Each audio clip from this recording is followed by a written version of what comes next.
Assalamualaikum warahmatullahi wabarakatuh. Halo semuanya. Perkenalkan, saya Sylvia Konita, salah satu mahasiswi dari Universitas Bung Karno dengan NIM 11011801499. Pada video kali ini, saya ingin menyebutkan pertanyaan berikut dengan jawaban dari soal ujian akhir semester dengan mata kuliah Strategi Komunikasi Bisnis. Untuk soal yang pertama, sebutkan dan jelaskan ada 3 tujuan umum dari komunikasi bisnis. Tujuan umum komunikasi bisnis yang pertama adalah memberikan sebuah informasi dalam hal bisnis kepada pihak lainnya. Misalnya, sebuah perusahaan yang sedang membutuhkan karyawan baru untuk memegang sekretaris di kantor cabangnya. Perusahaan itu membuat sebuah iklan lowongan pekerjaan di berbagai media. Nah, media yang dipilih adalah alat komunikasi bisnis yang berguna untuk membagikan informasi mengenai lowongan kerja perusahaan kepada publik. Yang kedua, komunikasi bisnis juga memiliki tujuan untuk meyakinkan atau membujuk pihak lain agar dapat dicerna atau dipahami dengan benar. Biasanya dilakukan dalam hal yang berhubungan dengan negosiasi dalam dunia bisnis. Yang ketiga, tujuan lainnya adalah untuk melakukan sebuah kerjasama antar pembisnis. Dengan kerjasama, perusahaan akan mudah berkembang. Seiring dengan kemajuan teknologi, kerjasama dengan perusahaan asing semakin mudah dilakukan karena adanya media-media komunikasi seperti telepon genggam, email, dan masih banyak lagi. Untuk mencapai tujuan komunikasi bisnis yang efektif dengan perusahaan asing, adanya teknologi menjadi sebuah kewajiban dalam melakukan kolaborasi bisnis dengan mudah. Soal yang kedua, sebutkan dan jelaskan selain sebagai sarana komunikasi, surat bisnis memiliki 7 fungsi. Yang pertama, surat bisnis berfungsi sebagai wakil atau duta bagi pengirim surat. Dalam kaitannya dengan dunia bisnis, surat bisnis berfungsi sebagai pembawa pesan-pesan bisnis dari pengirim pesan kepada pihak lain. Karena surat bisnis dapat berfungsi sebagai wakil dari pengirim surat, maka pengirim surat biasanya perlu memperhatikan berbagai kaidah penting dalam penulisan surat. Misalnya, objektif, sistematis, sederhana, dan mudah dipahami serta jelas. Yang kedua, alat untuk menyampaikan pemberitahuan, permintaan, permohonan, buah pikiran atau gagasan yang berkaitan dengan masalah-masalah bisnis. Misalnya surat permintaan informasi produk baru, surat penawaran produk baru, surat pemesanan produk, surat penagihan, surat penerimaan, surat penolakan, dan surat pengaduan atau yang biasa disebut dengan klaim. Yang ketiga, alat bukti tertulis. Misalnya surat perjanjian jual beli, surat perintah kerja, surat kerjasama, surat bukti tanda terima, dan faktur. Nah, melalui surat-surat ini yang dapat dipakai sebagai alat bukti tertulis, seseorang dapat melakukan pengecekan atas berbagai kegiatan bisnis yang telah dilakukan pada masa lalu, sehingga dapat dipakai sebagai bahan untuk memprediksi kegiatan bisnis di masa depan. Yang keempat, alat untuk mengingat. Misalnya, surat-surat bisnis yang diarsipkan ketika dibutuhkan dapat dilihat atau dicek kembali untuk mengingat berbagai kegiatan yang telah dilakukan di masa lalu atau sebelumnya. Yang kelima, bukti sejarah atau historis. Misalnya, surat-surat izin pendirian usaha, surat kepailitan usaha, surat penggabungan usaha, atau merger. Nah, surat-surat bisnis tersebut menjadi catatan yang sangat berharga sebagai bukti historis dalam dunia bisnis. Yang keenam, pedoman kerja. Misalnya surat keputusan atau surat perintah, instruksi kerja. Surat-surat bisnis tersebut berfungsi sebagai pedoman atau acuan dalam melaksanakan suatu kegiatan bisnis. Yang ketujuh, media informasi promosi bagi pengiriman surat. Dalam perkembangannya, surat bisnis dapat digunakan oleh pengirim surat untuk mempromosikan perusahaan tersebut, produk-produk yang dihasilkan kepada pihak lain, baik perorangan maupun instansi atau perusahaan. Misalnya surat perkenalan perusahaan, surat penawaran produk, dan surat pemberitahuan. Soal yang ketiga, sebutkan dan jelaskan ada 13 surat bisnis. Yang pertama, surat bisnis permintaan penawaran. Surat penawaran merupakan surat yang dilakukan oleh calon pembeli kepada penjual yang isinya adalah permintaan untuk mengirimkan surat penawaran kepada mereka atas suatu produk yang ingin dibeli. Dalam surat penawaran, Anda juga bisa meminta beberapa informasi mengenai barang yang ingin Anda beli serta tata cara pembayaran yang diterima oleh perusahaan tersebut. Yang kedua, surat bisnis penawaran. Surat penawaran merupakan salah satu contoh surat resmi yang digunakan satu perusahaan dengan isi dan tujuan untuk menawarkan barang ataupun produk kepada perusahaan lain. Nah, surat penawaran ini ditujukan untuk menarik minat konsumen dalam membeli produk atau barang yang ditawarkan. Yang ketiga, surat bisnis pesanan. Surat pesanan merupakan surat yang diklaim oleh perusahaan yang ingin membeli barang atau produk tertentu kepada penjual.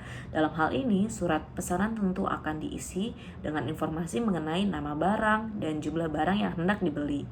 Jika perusahaan Anda ingin membeli barang, maka bisa mengirimkan surat pesanan kepada perusahaan lainnya yang menjual barang kebutuhan Anda.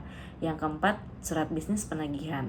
Surat penagihan merupakan surat yang diterbitkan oleh penjual untuk pembeli menagih pembayaran atas barang yang dibeli karena telah melewati batas tempo pembayaran yang telah disepakati terlebih dahulu. Hal ini memang mungkin saja terjadi, di mana pelanggan tidak bisa membayar sesuai dengan waktu yang telah disepakati. Yang kelima, surat bisnis pemberitahuan pengiriman barang. Surat pemberitahuan pengiriman barang merupakan contoh surat yang digunakan untuk memberitahukan kepada pembeli kalau barang yang dipesan sudah dikirimkan melalui pengangkutan tertentu yang sudah disepakati sebelumnya. Hal ini termasuk sangat penting untuk meyakinkan pembeli kalau Anda sangat respon dan memproses pesanan mereka dengan cepat. Yang keenam, surat bisnis klaim barang. Surat klaim atau surat pengaduan barang merupakan contoh surat yang biasanya digunakan untuk memberitahukan sesuatu hal yang menyangkut ketidakpuasan dari pembeli kepada sang penjual. Dalam hal ini, mungkin saja barang yang diterima kurang sesuai dengan barang yang dipesan atau karena ada beberapa kerusakan pada barang yang diterima. Yang ketujuh, surat bisnis perkenalan barang. Surat perkenalan produk merupakan surat yang digunakan untuk memperkenalkan produk atau barang baru kepada pihak lain ataupun perusahaan lain. Tujuan dari surat ini adalah agar barang baru tersebut lebih cepat dikenal oleh pihak lain dan menarik minat beli dari mereka. Yang kedelapan, surat bisnis konfirmasi pesanan. Surat konfirmasi pesanan merupakan contoh surat yang digunakan untuk menginformasi atau memperjelas pesanan barang dari orang lain ataupun perusahaan lain. Pesanan yang dimaksud merupakan barang yang dipesan melalui surat pesanan ataupun via telepon. Yang kesembilan, surat bisnis penolakan pesanan. Jika menerima pesanan barang dari perusahaan lain, maka sudah seharusnya Anda menanggapi pesanan tersebut atau segera mengirimkan barang yang dipesan. Namun jika Anda memiliki kendala seperti sedang kehabisan stok barang yang dipesan, maka Anda bisa mengirimkan surat penolakan pesanan. Yang ke-10, surat bisnis jawaban pengaduan. Saat perusahaan Anda mengirimkan barang kepada perusahaan lain dan ternyata terdapat beberapa barang yang mengalami kerusakan ataupun tidak sesuai dengan pesanan mereka, maka kemungkinan besar mereka akan mengadukan hal tersebut kepada Anda. Untuk itu, Anda bisa segera membalas surat mereka dengan surat jawaban pengaduan. Yang ke-11, surat bisnis pengiriman bukti pembayaran. Untuk memberitahukan kalau Anda sudah melakukan pembayaran atas barang yang sudah Anda beli, maka tentu Anda harus segera mengirimkan surat kepada penjual. Selain itu, Anda bisa melampirkan bukti pembayaran yang telah Anda lakukan agar Anda memiliki bukti yang kuat atas pembayaran tersebut. Yang ke-12, surat bisnis penangguhan pembayaran. Ketika membeli barang secara kredit, tentu akan ada kesepakatan bersama mengenai batas waktu untuk pembayaran barang tersebut. Namun, jika Anda perusahaan tidak bisa membayar tagihan sesuai waktu yang ditentukan, maka Anda bisa mengirimkan surat penangguhan pembayaran kepada penjual disertai dengan alasan Anda menangguhkan pembayaran tersebut.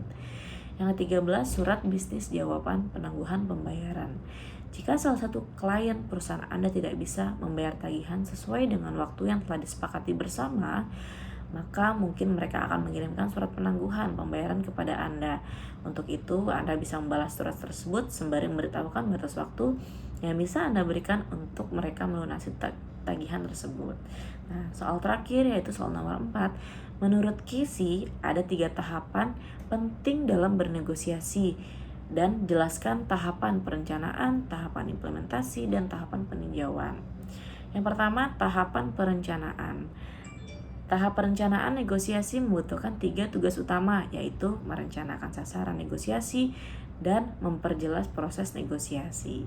Sasaran negosiasi adalah hasil yang diharapkan dalam bernegosiasi.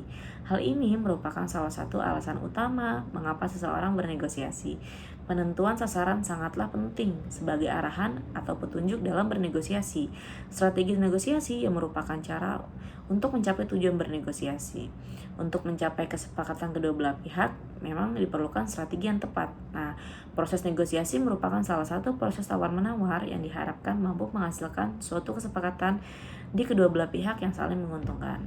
Yang kedua, tahap implementasi.